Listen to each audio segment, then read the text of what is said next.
अभी हमने मरकटासन और वो नौकासन बिस्तर छोड़ने से पहले उसकी चर्चा मैंने की। अब इसमें जब आप बिस्तर छोड़ देते हैं तो सर्वप्रथम आपको करना है क्या कि आप 6 गिलास पानी पीने की आदत डालें। अगर आपका ठंड का मौसम है तो थोड़ा उसको सुसुम करना, ल्यूक वार्म वाटर का इस्तेमाल करें। और यदि गर्मी का मौसम है तो आप फिर सादा पानी, नॉर्मल पानी का प्रयोग करना है। उसमें आप खड़े हो जाइए। 2 क्रियाएं जो हुई, मरकटासन, उसके बाद नौकासन। फिर खड़े होकर के बिस्तर जब छोड़ते हैं आप बाथरूम जाने की तैयारी करना है तो सर्वप्रथम आप पानी पी लें। 6 गिलास तक आपको पीना है नॉर्मल गिलास से। प्रारंभ में आप 2 ही गिलास पी सकते हैं, 3 गिलास, 4 गिलास, जो भी आपकी क्षमता हो। लेकिन नॉर्मल गिलास से आपको प्रयास करना चाहिए कि हम 6 गिलास पानी या 4 गिलास पानी पी करके उसके बाद ही हम बाथरूम जाएं। तो उसमें पानी पीने की भी एक विधि है। अगर ठंड का मौसम है तब तो उसको थोड़ा सा सुसुम कर लें, और अगर गर्मी का मौसम है तब तो वो नॉर्मल पानी चलेगा। पानी पीते समय आपको ये कल्पना करनी चाहिए कि आप पूरे शरीर को सिंचित कर रहे हैं और बिना गार्गलिंग किए ही, मुंह साफ किए ही आपको पानी पीना है।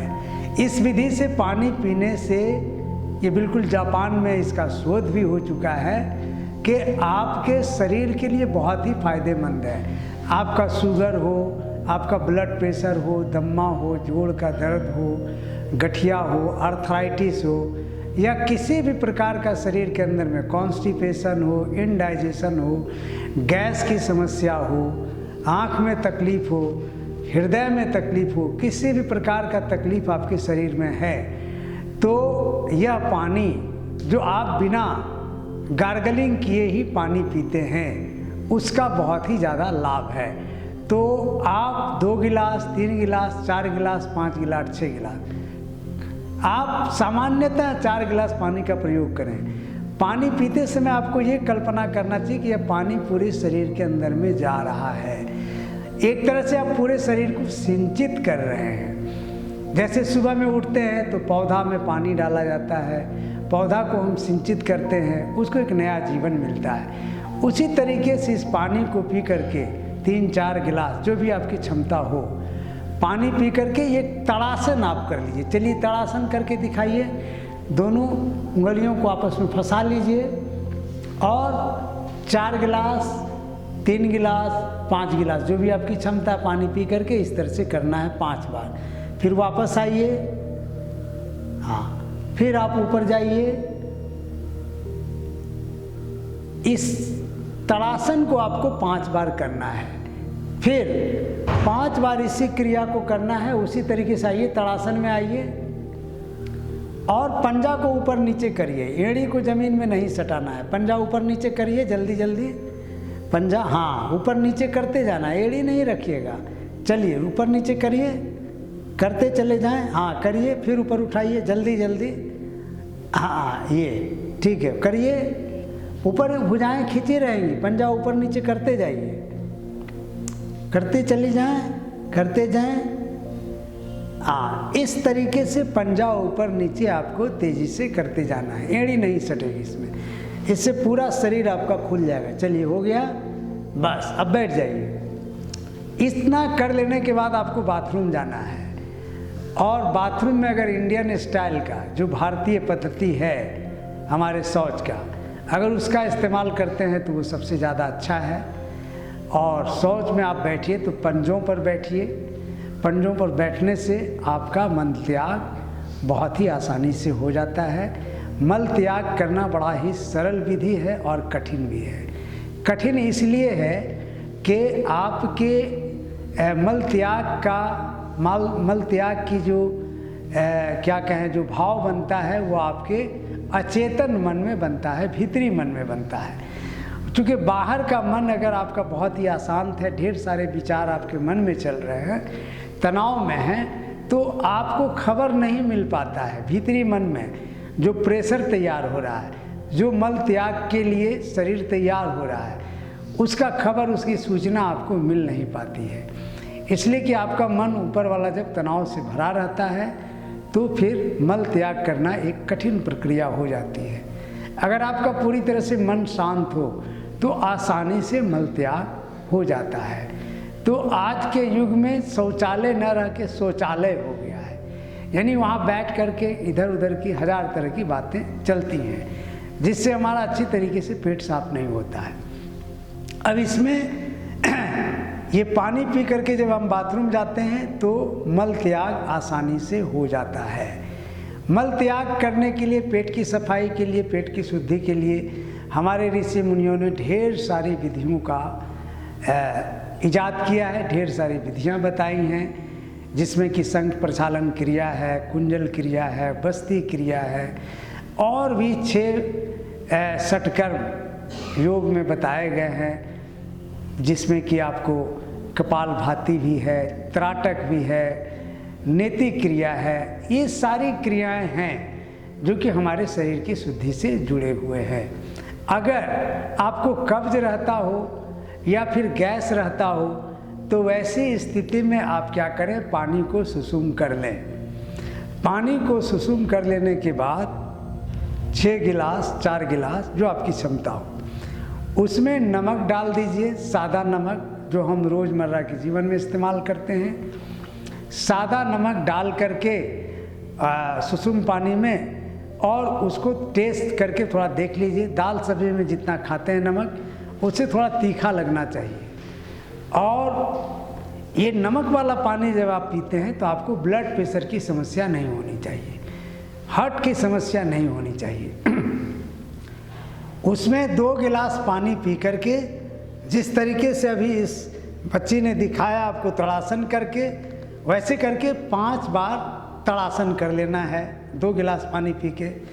फिर दूसरे चलन में फिर 2 गिलास पानी पी करके फिर 5 बार करना है। ऐसे करके 3 चरण में 6 गिलास पानी आपको नमक वाला सुसुम पानी पी करके तब आपको बाथरूम जाना है। बाथरूम जब आप जाएंगे तो आपको 3 बार 4 बार, कई बार जो है 3-4 बार आपको जाना पड़ेगा बाथरूम, क्योंकि शरीर की सारी गंदगी को, सारा मल को वो नमक पानी पूरी तरह से बाहर कर देता है, निकाल देता है। तो आपके पास समय भी रहना चाहिए, 1-1.5 घंटा समय आपका पास होना चाहिए, तभी इस क्रिया को करनी चाहिए। इस क्रिया को अगर लगातार आप कर लेते हैं 1 सप्ताह, तो पूरी तरह से आंत की सफाई हो जाती है, और आंत के साथ साथ आपके अंदर में जो दमित भावनाएं हैं, जो विचार हैं, वह भी हमारे पेट के अंदर में ही दबा रहता है। तभी तो हम लोग कहते हैं तुम्हारे पेट में एक बात भी नहीं पचता है, एक बात नहीं पचती है। कारण पूरे शरीर के अंदर में एक पेट ही ऐसी जगह है जहां हम अपनी भावनाओं को दबाते हैं, अपनी हंसी को दबाते हैं, अपनी खुशी को दबाते हैं। परिस्थिति अच्छी नहीं है, आप हंस नहीं पाते हैं, परिस्थिति अनुकूल नहीं तो आप रो भी नहीं पाते हैं, आपके अंदर में वासना उठता है, उसको भी दबाते हैं। उन तमाम चीज़ों का दमन हम पेट में ही करते हैं। तो जब आप इस क्रिया को करते हैं, इसको कहते हैं लघु संख प्रक्षालन, जब नमक पानी का प्रयोग करते हैं तो वो दमित भावनाएं जो हैं वह भी आपका साथ साथ निकल जाता है। पेट की सफाई के साथ, मल के साथ वो दमित भावनाएं भी निकल जाती हैं। तो ये बहुत ही महत्वपूर्ण क्रिया है लघु संख प्रक्षालन। उसमें आपका गैस है, कॉन्स्टिपेशन है, इनडाइजेशन है, वो सारी तकलीफ़ें निकल जाती हैं। डायबिटिक जो हैं उन्हें इस क्रिया को ज़रूर करना चाहिए। अगर ब्लड प्रेशर है, हार्ट का प्रॉब्लम है, तो आप किसी अच्छे योग शिक्षक के ही सानिध्य में करें। और अगर ऐसा नहीं है तो फिर आप नमक की जगह उसमें नींबू का प्रयोग करें। और आपका शरीर स्वस्थ रहना चाहिए, 60 साल से कम उम्र होनी चाहिए।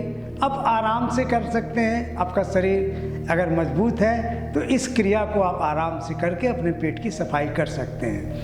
तो पानी सुसुम करके, नमक मिला करके या नींबू मिला के 1 सप्ताह तक लगातार इस क्रिया को करें। उसके बाद आपको सादे पानी का प्रयोग करना है।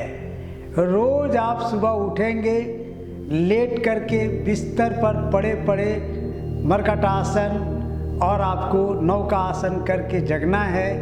फिर 4-6 गिलास पानी पी करके तड़ासन करना है। फिर आप बाथरूम जाइए।